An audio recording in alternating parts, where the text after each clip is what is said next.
what is Treasure North and who are we? So what we do is we create lasting memories that foster authentic connection through unforgettable experiences.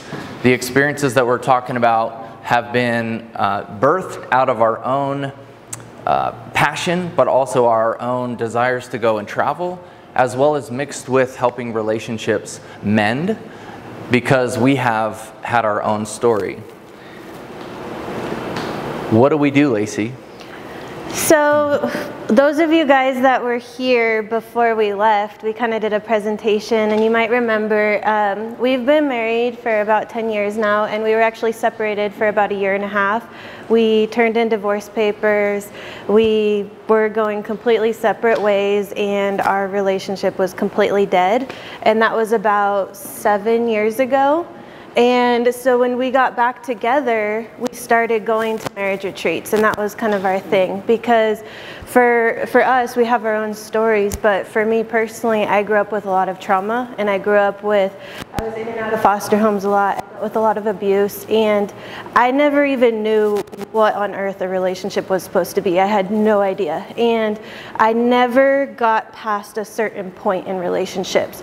I was kind of, and it's actually interesting because one of the women at our retreat mentioned it this way, and it was so perfect, but I was orbiting around people in my life. And I learned exactly who I needed to be and what I needed to say and do in order to stay a certain distance away from people and not let them get too close where they could hurt me, but not let them, be disappointed. And so there was about 15 different versions of myself out there, where around certain people I would be this person, and around certain people I would be this person. And eventually it all just came crashing down because I had no idea who I was. And when we started, we had very different upbringings, of course, but when we got back into our relationship, I took complete responsibility for where I was at in my life. I stopped playing the blame card and the victim card and, oh, I just can't, or I don't know how, or whatever. And we decided we're gonna learn how to have an epic relationship rather than just surviving it because we signed a paper and made a commitment. Like, we wanna enjoy our life together. We wanna have a really good relationship. And so marriage retreats became our thing. We started going to them a lot, actually, and all different types of them. The hotel conference rooms ones, the summer camp style ones, the destination ones. We were going to a lot of different ones, and we started working at them. We started volunteering with them. We started coaching. We started working with pre-married couples as they were engaged, and it kind of led us to, we really wanted to start our own. And the reason why is because we went to all these different ones, and we were approached about kind of launching a franchise of one of those other ones. And we realized that it didn't really have the whole picture that we felt like who we are. And a big piece of that is we're both entrepreneurs. We're like two type A Rams in a relationship, and those are the type of couples that we speak to. And so we wanted to focus specifically in on those dual entrepreneurial couples where husband and wife either work together or they have their own businesses. And we wanted to create a community, not just about coming and learning tools, but these experiences that our goal when everybody showed up at the retreat was that they would leave at least one level deeper and closer in their relationship. And it really did. And so everybody left with amazing friendships, lifelong friendships, deeper relationships. We've had follow-ups with some of the couples, and it's been amazing, but I'll hand it back to you. So it's through adversity that you have a choice. And it's the choice to take your adversity and to push forward and use that as fuel to help others through their circumstances. Or you can just sit back on what you have just experienced and not share that with other people. Yeah. So after this presentation, I want you to look at where in your life you've had transformation occur, and if you're holding that back or if you're sharing it with others to allow for them to make transformation in their life. The problems that we saw in obviously relationships and whatnot, there's lack of proper communication. There have been emotional and physical disconnections amongst people. As you know, this is a huge thing. And a lot of these topics, of course, we're not going to get into them today, because that would take a long time, plus there would be very awkward conversations. There's been lack of commitment in relationships. Of course, we've seen that. Increased stress in relationships due to busy schedules, due to not understanding how to actually displace our communication to the other person. Right. So, these are some things that we are addressing now and that we address during our retreats. So one other thing that I want to share on the lack of communication, and this is one thing that we found personally in our own relationship, was we would go and we would learn all these conflict resolution, communication tools, all these different things, right? We were reading tons of books on communication, but at the end of the day, we weren't able to authentically communicate who we were. We were just kind of like going through the motions. And so a big piece of ours is our framework is reflect, refuel, and refocus. So the reflection piece of it is so important because if I don't know what my triggers are and why I have triggers, and then he's triggered by me, we're just continuously reacting off of each other and going through the same loops. And so a big piece of what we do is we focus on who we are and where we're coming from. So if we never take the time to reflect, and if we're constantly trying to move forward, and as entrepreneurs we're constantly trying to move forward, the next goal, the next thing, always forward, and we're never taking that time to really reflect on who we are, why we are the way we are, and kind of taking a reassessment of some of the belief systems, the neural loops, the different things that we're taking with us that aren't really serving us, then we're not able to communicate that. So for example, for me, a huge trigger for me is when someone gives me the cold shoulder. When it triggers my abandonment issues like crazy. And so when in a disagreement, if he kind of just ignores me or doesn't say anything, it causes me to want a response. And then that causes a reaction in him, and then we're just reacting off of each other and we don't even know how we got there. So it's so important to understand the foundation of who we are individually so that we can properly communicate that to each other, and then be able to receive that without shaming each other, because that's a big one, because we are two completely different people. We say it's seeking to understand. Right. Simply be curious. It's curious for those that you're in a business relationship with, a friendship, or an intimate relationship. So it's all the same thing. We're in relationship in life. And if we're continuing to be curious on, hey, who are you, Robert? Where have you come from? What has made you who you are today, and then how can we get on? We have all the DISC model, and then strength finders and whatnot, or to identify specific personality traits to see how we can leverage and use and be able to best work together as a team. But if deep down you don't really have that curiosity that will lead to an authentic relationship with somebody, we're not getting anywhere. So with our Alaska recap, the beginning, such a wonderful time. So we had 6 couples, 12 individuals who came to this retreat. We picked them all up. We rented an RV, and right here to the bottom right was the mansion that we took everybody to.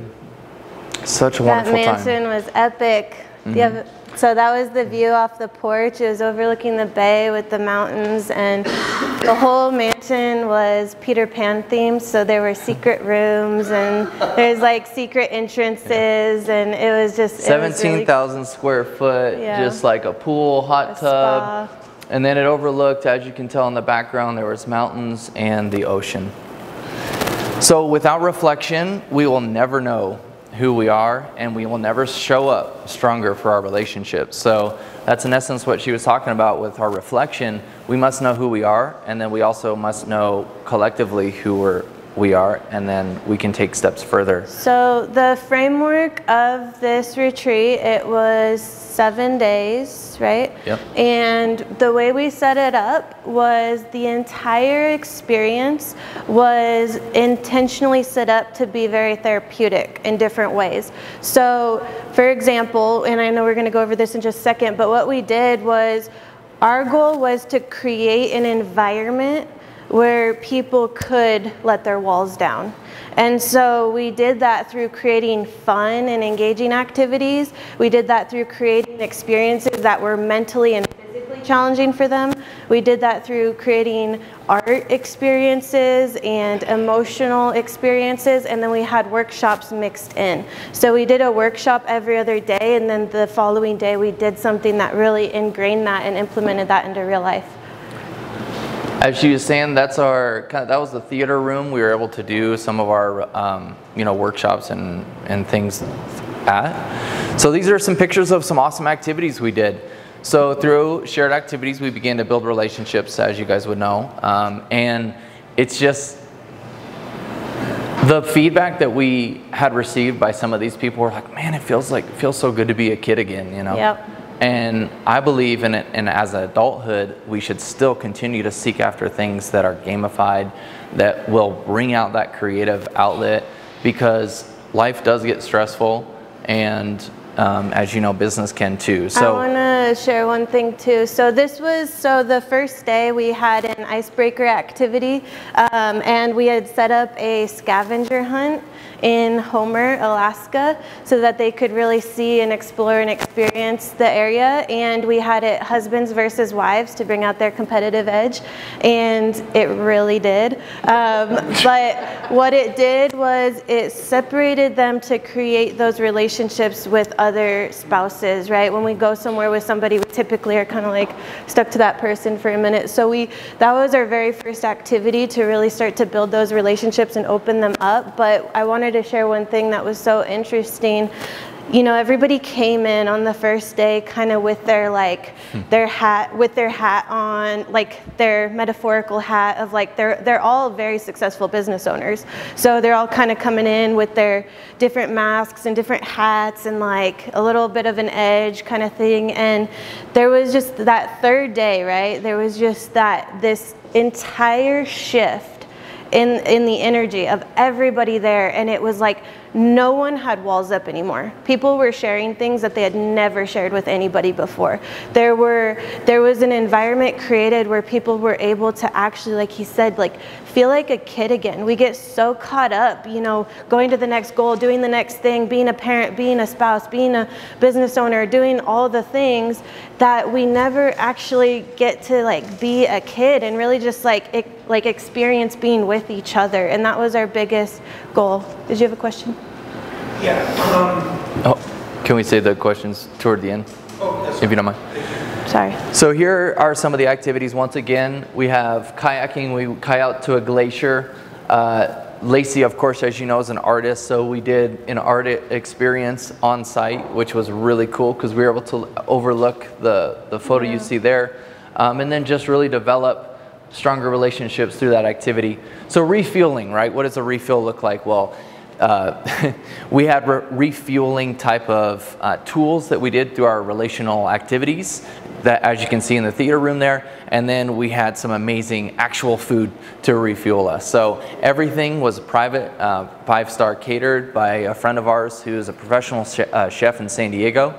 He flew on site and was able to do everything that you'll see here in the next slide. So just epic eating, let's just put it that way. Amazing food. He used all local ingredients. Yeah. When he got there, we went to a local garden and picked all the local produce. We used fresh salmon and halibut from Alaska. We used all local clean ingredients. Yeah. So this was one of the experiences that we did. Like I said, we had halfway through the trip, this was kind of our turning point experience, and we told them we were going on a hike, so to bring hiking shoes, and we actually climbed a mountain. And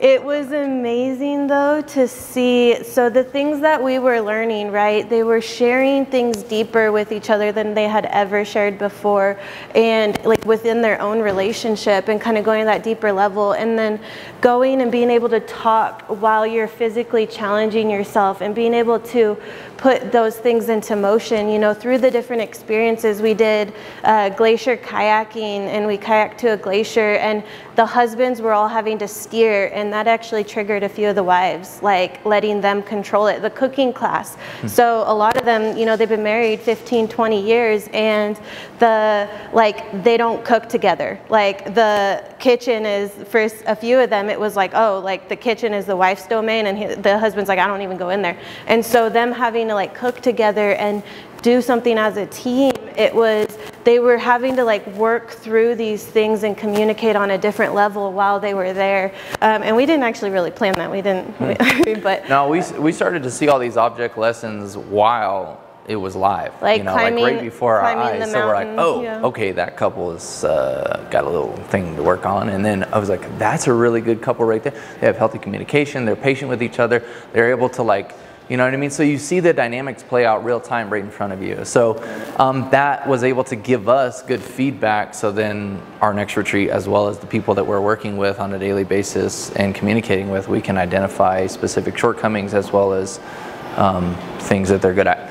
But yeah, climbing a mountain was absolutely amazing. We also had, you didn't mention this part, but during our workshops we had a couple of guest speakers come in, and we had a speaker who specializes in shame and trauma come in and talk about how our early childhood experiences, and you know, there are so many different types of trauma, there are so many different types of abuse that we don't even realize, and it affects how we move forward into our relationships. So he came in and talked on that so that we were able to really communicate to each other some of the things that we keep hidden behind our walls, because ultimately our deepest desire as human beings is to know and to be known. For me to, you know, share every part of me, the good, the bad, the ugly, all of it, the mistakes, every part of it, and for you to say, you know what, Lacey, I still love you, that doesn't define you. Yes. That is our deepest desire, and then to know others in that authentic way. But what happens is we go through experiences, we go through things, and it causes us to hide certain parts of ourselves behind a wall, or walls, multiple walls, and then all of a sudden we're not really fully connecting with each other, even within a relationship. And so being able to get to that authentic level and share things that we're afraid of people seeing in us, and then knowing like, wow, I'm not alone. Like there's multiple people here who experience the same struggles. So it's our belief that love leaves legacy. How you treat other people, not your wealth or accomplishments, is the most important impact that you can leave on this earth. So, you know, this is obviously a challenge, of course, because we get caught up in specific things, but we truly believe this. And these are some more photos of the dinner that we had for the couples that came, because we had a dress-up time where you would dress up into the nicest clothes that you had, and then also we took photos of each one of the couples so that they can memorialize this. So that's the presentation. My name is Nathan Bird. This is Lacey. She's the retreat development lady, and I'm actually the activity coordinator. I'm the marketer. Upcoming retreats: Croatia 2023, June 9th through the 17th. We're renting 2 60-foot catamarans, and then we're going to castles and some various awesome, cool places. But if you guys want to learn more about that, you can ask. Alaska Winter Excursion, that's January 2024. It's also going to be the release of our book called One Signature Away. And then we have, there's dog sledding, there's going to be tree houses and some lights, cool things. Hot springs. Not to downplay it, Alaska's pretty epic, guys. It's everything you think of plus more. So our ask for today is just help with connecting to various people that either run masterminds, have investor groups, get on podcasts as well as conferences, because we're ready to speak and we need help to do so. Right. Questions?